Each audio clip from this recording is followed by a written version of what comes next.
कहीं संक्लेशित मत होने लग जाना, कहीं संक्लेशित मत होने लग जाना।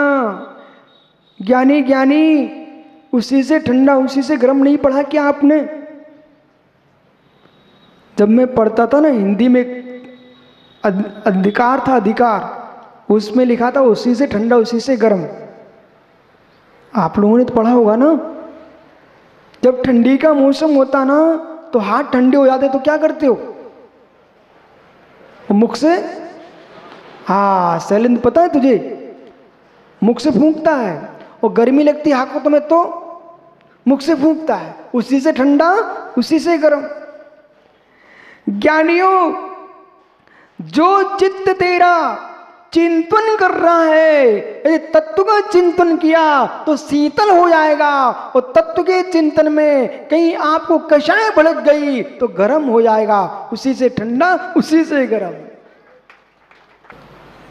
अपराध हो जाए निज से तो अपराध बोध तो हो, उसका शोध करने के लिए संयम बढ़ाओ, लेकिन अपराध बोध ऐसा ना हो कि आत्महत्या में बदल जाए। समझ रहे ना? अपराध बोध ऐसा ना हो कि आत्महत्या में बदल जाए। यानी आत्महत्या कोई अपराध बोध का शोधन नहीं है। अपराध बोध करके प्रायश्चित प्रतिगण करके तपस्या करना, ये आत्मशोध है।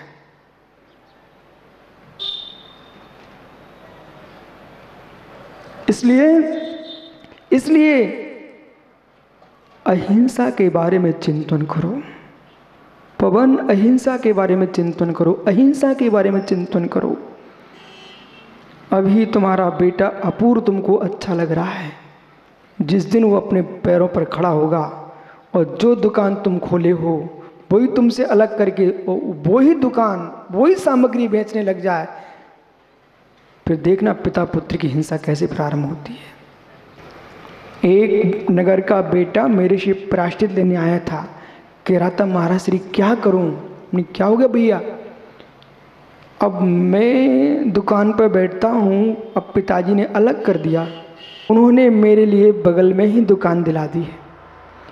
अब जितने ग्राहक होते हैं वे सब मेरे ही पास आते हैं। और ये सत्य है, युवाओं के पास युवा पहुंचते ही हैं, इसमें कोई शंका नहीं करना। और पिताजी की दुकान पर जो पुराने ग्राहक थे ना, वो भी मेरे पास आ रहे हैं, तो 24 घंटे उनके परिणाम कलुषित रहते हैं। अब मैं भी देखता हूँ तो वे कभी कभी झुझला भी पड़ते हैं। अब करूँ तो क्या करूँ? मैंने कहा भाई तू जो कर सो कर, पर मुझे एक विषय तो मिला है कि पिता अपने पुत्र की हिंसा नहीं करना चाहता है, तो भाई थोड़ी दूरी बना के रखो और अपने काम से दूसरा काम उसे दिलाओ, क्योंकि तुम्हारा पुण्य क्षीणता की ओर जा रहा है, उसका पुण्य भी वर्धमान है और आपने एक जैसे काम करा दिए। या तो तुम्हारे अंतरंग में समता हो, या ये निर्णय कर लो कि सब कुछ बेटे का ही है, तो तुम शांति से जी पाओगे। और अन्यथा तुमने अपना हिस्सा लेकर के वो बेटे के साथ काम कर रहे हो तो नियम से एक दूसरे की हिंसा करते रहोगे। भाव हिंसा, भाव हिंसा। और भाव हिंसा जब इतनी तगड़ी हो जाती ना, अंतरंग में इतनी कलुषता बढ़ चुकी होती है, तो फिर कभी पड़ोसी के अंदर के कान में कह के भी आ जाता है, अब मेरा बेटा मेरी सुनता नहीं है। यानी इसका मतलब क्या हुआ? तू इतना हिंसा से भर चुका है, इतना हिंसा से भर चुका है कि तू अब पड़ोसी के यहाँ कह के भी आ गया। समझ में आ रहा है आप सबको? आ रहा है ना? मित्र यदि आ रहा हो तो जैनत्व को समझना है तो इस ग्रंथ को भी समझना पड़ेगा। जो दार्शनिक मध्यकाल में हुए जिनकी मैंने चर्चा की, क्योंकि मैं भी कक्ष में बैठा बैठा बहुत सारे विश्व को पढ़ता रहता बिना ग्रंथ खोले। जरूरी नहीं है बहुत सारी पढ़ाई ग्रंथ खोल के ही हो, बिना ग्रंथ खोले पढ़ाई होती है कि हमारे बीच के ही लोग विश्व में किसी को अपने को किसी से अलग मत समझना, और अपन को उनसे अलग नहीं समझना। सब मेरे ही बीच के हैं, कोई बाहर के लोग नहीं हैं। ये दूर दूर क्यों हुए हैं? दूर दूर क्यों हुए हैं? कारण ये था कि टोंगिया ने 2 प्रतिमा धारण कर ली। दिनेश भाई, राजेंद्र टोंगिया ने 2 प्रतिमा ले ली, बहुत अच्छा काम किया, बहुत अच्छा काम किया, लेकिन अभी कितना अच्छे से बैठा, सबके साथ बैठा है कि नहीं? सोगानी, ये राजेंद्र टोंगिया तुम्हारे बगल में बैठा है, इससे आपको कोई परेशानी नहीं है ना भैया? आपको भी नहीं है। अब देखना, ये जितने ब्रह्मचारी त्यागी रहते हैं, इनको बहुत बड़ी शिक्षा लेने की ज़रूरत है। भाई सोगानी, टोंगिया से कोई परेशानी नहीं है। देखना कोठारी जी, अब यदि ये प्रतिमा लेके आता है तो अब सभा में आएगा सबसे लेट, क्योंकि प्रतिमाधारी है, लेट आएगा। फिर ये बैठना उसको यदि वहाँ है तो फर्श उठा के अलग करेगा और छू छू करना प्रारंभ कर देगा। अरे भाई, तू प्रतिमाधारी बना है तो समय पे आओ, उचित स्थान पर बैठ जाओ। इसका मतलब ये नहीं है कि लोगों को तुम्हारे प्रति सम्मान दृष्टि आना चाहिए। तुम तो लोगों को तंग करने लग गए हो, तो लोग बेचारे चिढ़ने लग गए, वो आ गया भैया दूर चलो। ओ हो, अरे व्रतियों, आप व्रत को नहीं समझ पाए। व्रत का अर्थ ये नहीं था कि दुनिया से पृथक हो जाओ। व्रत का अर्थ ये था आप दुनिया में रह करके कषायों से पृथक हो जाओ। इसका नाम उदासीन था। वो सोहन लाल के मुनि बन गए ना, तो ये तो बेचारा चेहरा लटका के बैठ जाएगा। बोले मतलब क्या हुआ? बोले इसने सुन के रखा कि मुंडी नीचे कर लो, चेहरा लटका लो, यही मुनि का वेश है। अरे ज्ञानी, मुंडी नीचे लटका के बैठना मुनि का वेश नहीं है। कसायों को बाहर फेंक दो और प्रसन्न भाव को चेहरे पे लाओ, इसका नाम मुनि है। जब लोग इन लोगों से तंग हो गए, तब बेचारे उन्होंने फिर समझने लग गए, दिख तो ये रहा है, लिखा ऐसा है, दिख ऐसा रहा, तो हैरान हो गए, तो दूर चले गए। बहुत पढ़ाई किए कि बीच के लोग दूर क्यों भाग गए। इसलिए भाग गए, कहीं किसी के सोले का नियम था, तो भाई तुम्हारे सोले का नियम था, अच्छी बात है, पर पूरे घर को मत सताओ। तुम इतने अच्छे से सोले का पालन करो, इतने सोले का पालन करो कि जो बहू तुम्हारे घर में सोले का नहीं बनाती थी, तुम इतने शाम हो जाओ कि सासू बहू के रोज पैर दबाने लग जाओ, वो रोज सोले का बनाएगी। अरे समय सार में लिखा कि प्रत्येक जीव भगवान आत्मा है, तो फिर निश्चल भगवान आत्मा की दृष्टि से क्यों नहीं देखते हो?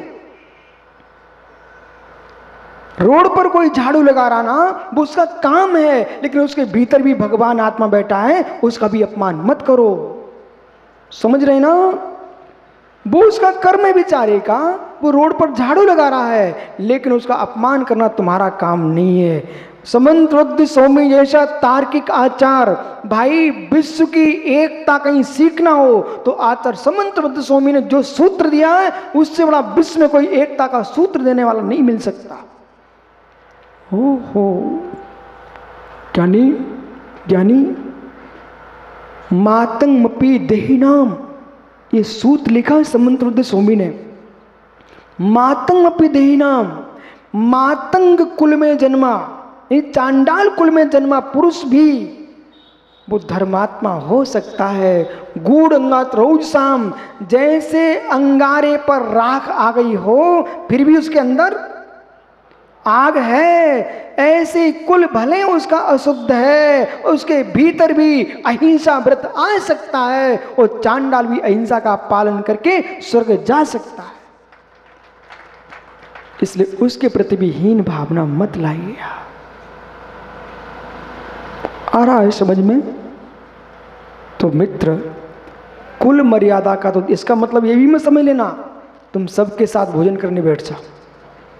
अरे हाँ, वो मैं पंचम काल है, सब स्पष्ट करना पड़ता है। नहीं तो ये महात्मा जी हमारा भैया बैठा है सामने ज्ञानी, वो कहेगा महाराज अब तो मैं तो अपनी शादी वहीं करूँगा, क्योंकि आपने तो कहा है। हाँ ज्ञानी, जीवत्व की दृष्टि से, दया प्रेम की दृष्टि से एकत्व है, पर कुल परंपरा का ये तो तुम्हें ख्याल रखना पड़ेगा, जिस कुल में अभिषेक होता हो, जिस कुल में मुनियों को दान दिया जाता हो, जिस कुल में ज्ञानियों जिनवाणी सुनी जाती हो बेटा, उसी कुल की कन्या लेके आना। जिस कुल में 3 कामना होते हो उस कुल में शादी करा के मत आना। सम्यक दृष्टि जीव न शारीरिक हिंसा करता है, न मानसिक हिंसा करता है, ना वाचिक हिंसा करता है। उसके बोध है भैया, उसको बोध रहता है। आगम में लिखा है कि सम्यक दृष्टि जीव देखता है कि यहाँ सांप जा रहा है और भीड़ खड़ी है, वो किसी को डस सकता है, परंतु सम्यक दृष्टि जीव ये नहीं चिल्लाएगा सांप सांप सांप।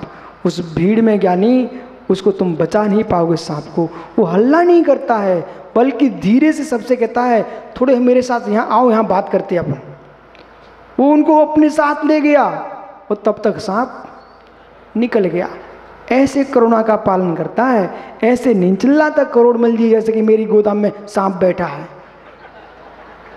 कभी नहीं चिल्लाना भाई, हो सकता कोई नौकर ने देख लिया उसे प्रहार कर दे। हिंसक जानवर भी हो तब भी ज्ञानी हो, वो कभी नहीं कहता है कि मेरे साथ यहाँ ऐसा है, क्योंकि कोई प्रहार कर सकता है। एक बार भैया मैं गया था शौच क्रिया को, एक अजगर आ गया। वो अजगर आया तो जैसे खलियान में किसान लोग अपने धान उड़ाते ना, तो ऐसे उसकी आवाज़ आ रही थी। महाराष्ट्र में अमरावती के पास इतनी आवाज़ आ रही थी, मैं पीछे मुड़ के देखा, भाई ये आवाज़ यहाँ कोई था तो था नहीं, मैं शून्य स्थान पर था। जब मुड़ के देखा वो मेरी तरफ चले आ रहे थे। हम कहे भाई अभी तुम जाओ, मुझे जैन शासन की प्रभावना करना और समाधि करना है। मालूम मैं फिर वहाँ से चला आया, बगल में चुल्लक जी 2 बैठे हुए थे। मैं उनके पास गया, भैया तुम यहाँ से शांति से उठो पहले। बोले कुछ नहीं, पहले आप यहाँ से चलो। उनको उठाया, शुद्धि करो अब तुम, फिर बात करेंगे। रोड पर जब आ गए फिर मैंने कहा कि भाई वहाँ अजगर था, अभी तुमसे कह तुम कहीं हल्ला कर पड़ते ना, उसके बेचारे के प्राण चले जाते। तो ऐसे आगम में लिखा है कि हे मुनिराज, हे साधक, कोई हिंसक प्राणी भी क्यों ना हो तब भी उसके जोर से नहीं बोलना, क्योंकि तुम्हारे बोलने से उसका लोग विघात कर सकते हैं। क्या अहिंसा जैनत्व की है। ज्ञानी निर्मल भाई, कहीं इस बच्चे ने गाली तुम्हें दे दी, वो देगा नहीं, माना कि दे दी। यदि तुम साधु हो, सम्यक दृष्टि हो, तो अपने बेटे से नहीं बताना, अपने बेटे को मत बताना। उसने गाली दी, कितने लोगों ने सुनी? आपने। कुछ दिन बाद उसको शर्म आएगी, आपके पैर छुएगा, पर तुमने जाके बेटे को बता दी। वो बेटा आया, 4 को पकड़ के लाया और बेचारे के इतनी पिटाई कर दी, उसके प्राणों की पड़ गई। ये तुमने धर्मात्मा थे? बोले भैया मैंने तो कुछ नहीं कहा, मैं तो व्रती था इसलिए कुछ नहीं कहा बेटा, पर उसने मुझे गाली दी है। तो समझदार बेटा होगा तो क्या कहेगा, तुम अच्छे मेरे पिता हो, दुनिया में पिट पुटू के आ जाते हो गाली खा करके। वहाँ तुम्हारी हंसी हुई, फिर उस बेटे के ऊपर उपसर्ग करा दिया। इसलिए ज्ञानी हो, कदाचित तुम्हारा मित्र अथवा शत्रु तुमसे कुछ भी कह दे, बोल दे, या तुम सम्यक दृष्टि धर्मात्मा हो तो मौन रखना, मौन, वहाँ उस जीव की रक्षा होगी। कठोर अहिंसा है। यहाँ ये शब्द नहीं चलेगा क्या मैं दुर्बल हूँ, क्या मैं कमजोर हूँ किसी से। हाँ तुम कमजोर हो सिद्धों से, कमजोर हो रंतों से, कमजोर हो पीतना की निर्गंथों से। यदि कमजोर नहीं होते तो तुम सहन कर लेते। बेही अरंत हुए, बेही सिद्ध हुए हैं जो निर्गंत बन के करोड़ों की गालियां भी सुन ली, स्तुतियां भी सुन ली, फिर भी अपने स्वरूप को नहीं छोड़े, वे अनंत सिद्ध भगवान बन गए। अर्घावतारण माँ याद नहीं है क्या आपको? अर्घावतारण, अर्घावतारण असी प्रहारण दौलत राम को एक पंक्ति लिखना पड़ी। क्यों लिखी? उनकी आंखों के सामने बीतरागी मुनि विचरण कर रहे थे। चाहे इनके कोई अर्घ उतारे, चाहे अशी का प्रहार करे, तब भी अपनी समता का विसर्जन नहीं करते। उनका नाम दिगंबर भावलिंगी मुनिराज।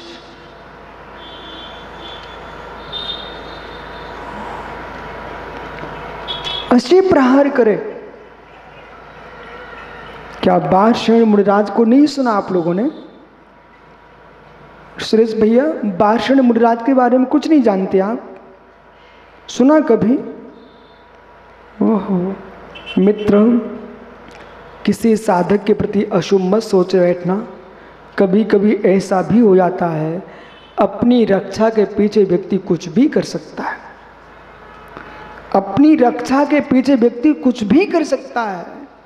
एक डाकू ने कोठारी डाका डाला श्रीडिक के राज्य में, राजा श्रीडिक के राज्य में, और जब डाका डाला तो सम्राट को मालूम चला।